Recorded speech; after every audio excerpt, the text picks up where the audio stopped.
Chosen One! Welcome to The Chosen One. I'm your host, Qui-Gon Din, and today we are breaking down the big bad himself, Captain Cassian Andor, and this is going to be a little bit more of an in-depth Unit 101 kind of deal that we're going to do a real full deep dive into Andor and what really makes him tick. So, we look at his card. He is a 9-cost primary. He only brings 2 force. But, we look at his kit. He's got 10 health, 3 durability, pretty standard stuff. Rebel Alliance, Scoundrel Spy. We need to blend in. This is his kind of way of being able to move a character. So he can dash a character and then he can dash as well. And then if they're a spy, they both gain a hunker. This is really cute. There's a few couple of places that we can play this where it really combos out. But really the meat and bones of what makes Andor really relevant is this town is ready to blow, and then his identity. Make 10 men feel like 100. This town is ready to blow is probably the single most aggravating ability in the game right now, in terms of this is a really feels bad ability. When a player claims a struggle card, this unit may use this ability. Roll 3 attack dice. Each enemy unit that is contesting one or more active objectives suffers a damage for each hit, and expertise result in the roll. This is going to usually net you 1 to 2 damage on everything that's contesting points, and it doesn't hit your own pieces. The fact that this happens when you even win a struggle is the single most problematic part about this ability. But the more I play Andor, the more I think this isn't even his most broken part. This is part of it. This is part of the reason why Andor is such a relevant threat. But it comes down to his identity. So whenever one of your guys gets wounded, you get to do a full choose a character. They get to do a full advance. If it's a spy, it's a reposition. The fact that it is an advance means you really just, it's Mando, but anyone on your team can make that advance. It's very powerful. One of the strongest revenge aspects in the game.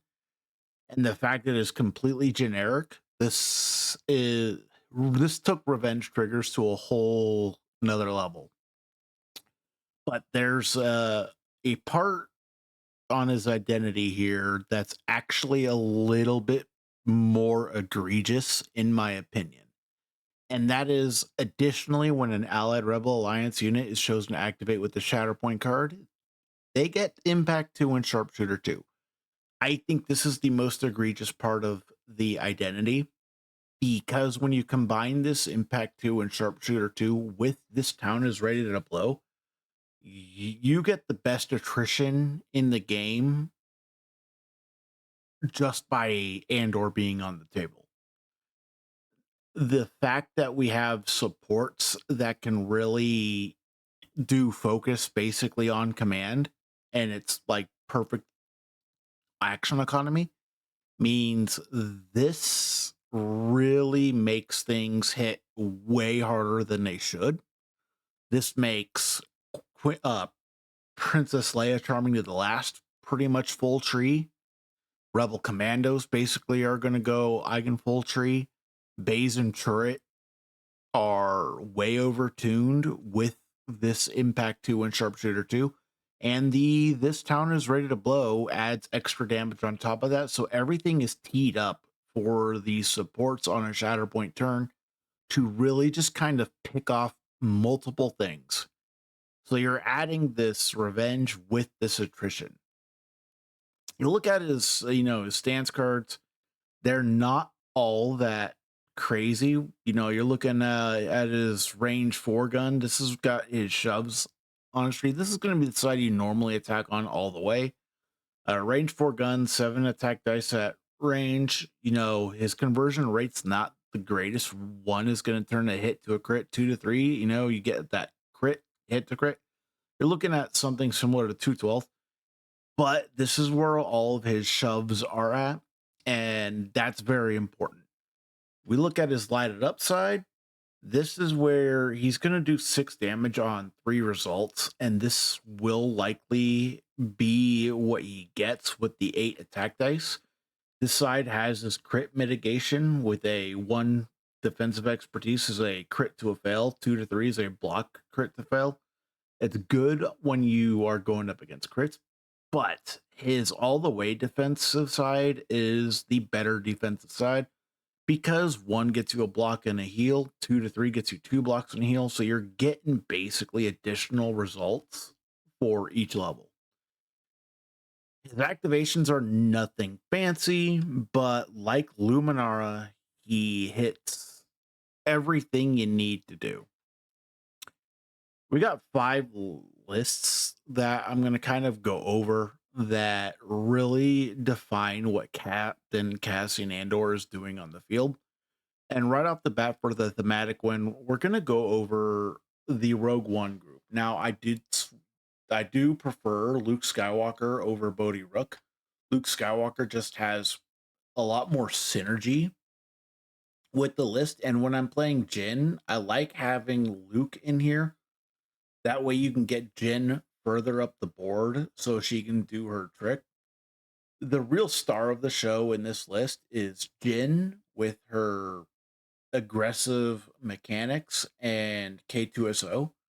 You really get the force economy in this list to really abuse K2SO, but it's kind of a one trick pony. Once your opponent figures out how to counter K2SO, he becomes a liability in your list.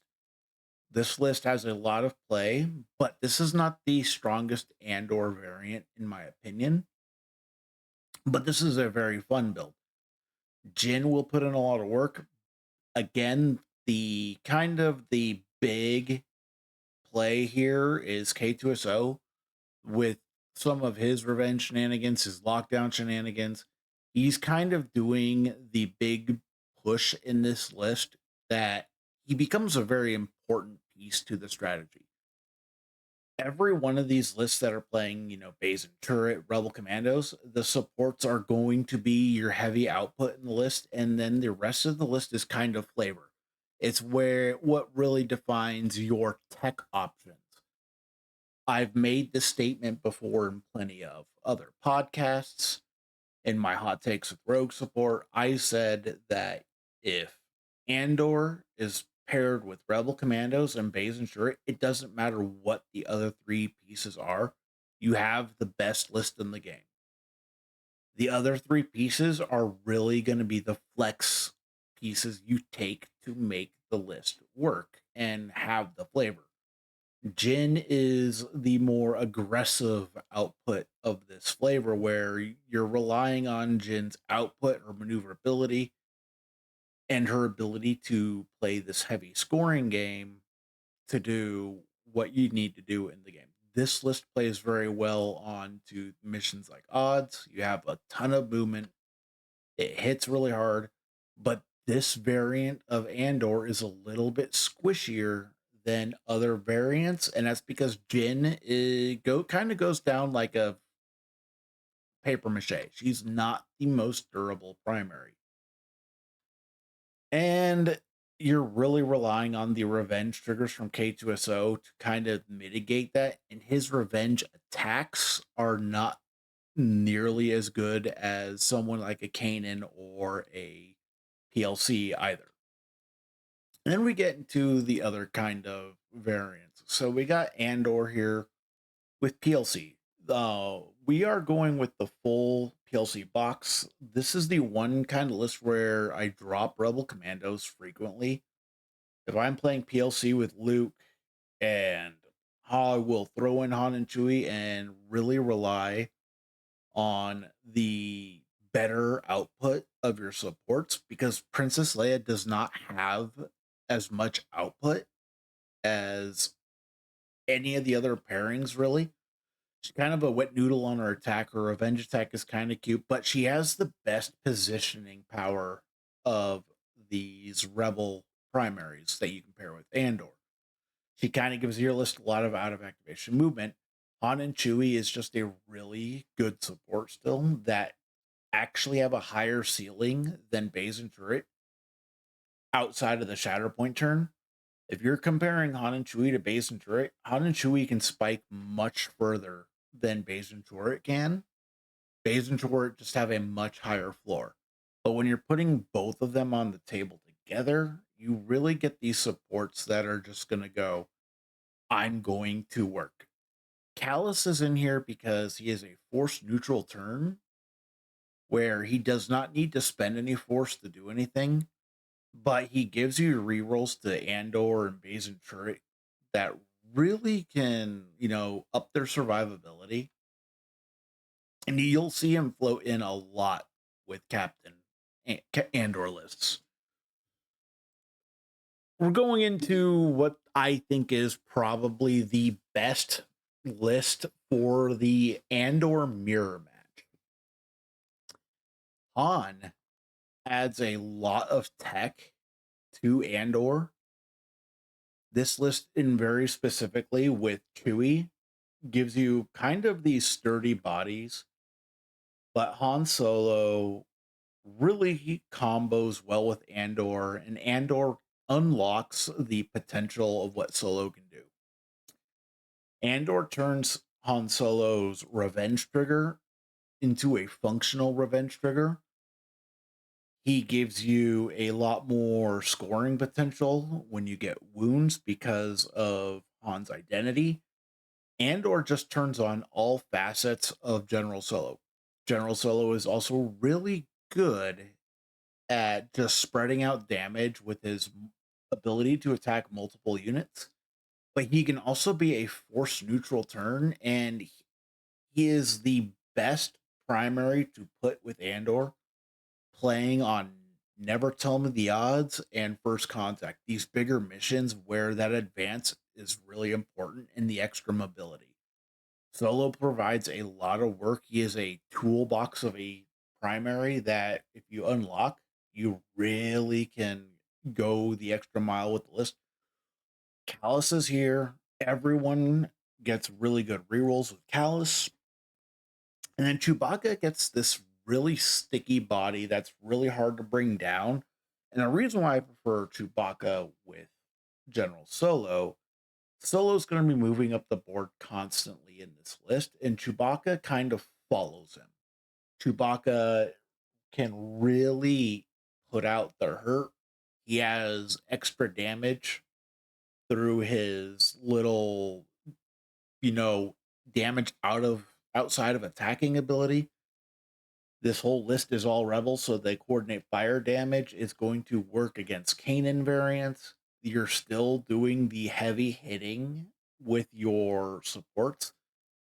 This is one of the more proactive variants of Andor that you can play. Definitely put it on the table. It's one to watch out for. It is a variant that I am very fond of right now. Chewbacca may not be as good as Ezra, but he's very good in his own right. And he kind of gets unlocked with General Solo. They're definitely a pair that you should be playing together when you're playing them because of how well they combo together. The Kanan variant. So this is the variant that's kind of falling out of favor right now because of how the meta is shaping out. Kanan with Captain Cassian Andor used to be, in my opinion, probably like the strongest list in the game until Boss came out. Once Delta came out, Delta has the strongest ability to circumvent Kanan's revenge trigger. And you're seeing lists play Rebel Commandos, Clone Commandos just for that coordinate fire damage. You're seeing a ton of lists, tech a ton of options to deal with Kanan's revenge trigger so Kanan can't trigger that revenge trigger. Kanan is still a very strong activation. Ezra is still a really strong activation. Callus is still really good here. The rerolls are still a thing. But at the end of the day, Kanan is kind of not putting out near the amount of out of activation movement you need for the list This list has actual bad matchups now, where it kind of used to not. And then you got what's probably going to be the go-to variant for a ton of people. This has been a list that has been popping up more and more, and that's Andor with Mandalorian. Mandalorian brings Dengar. You're still playing Callus here. Dengar is a force neutral activation and allows you to reserve Mando for free. And this thing right here really makes it so your opponent has to really choose if they're going to wound you or not.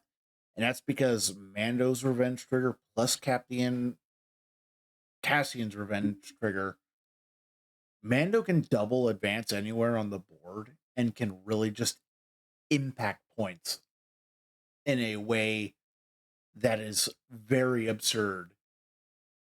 It makes it so that you really have to time your wounds, where you either need multiple wounds in a turn to mitigate Mando doing his thing, or you really need to play this fast scoring game.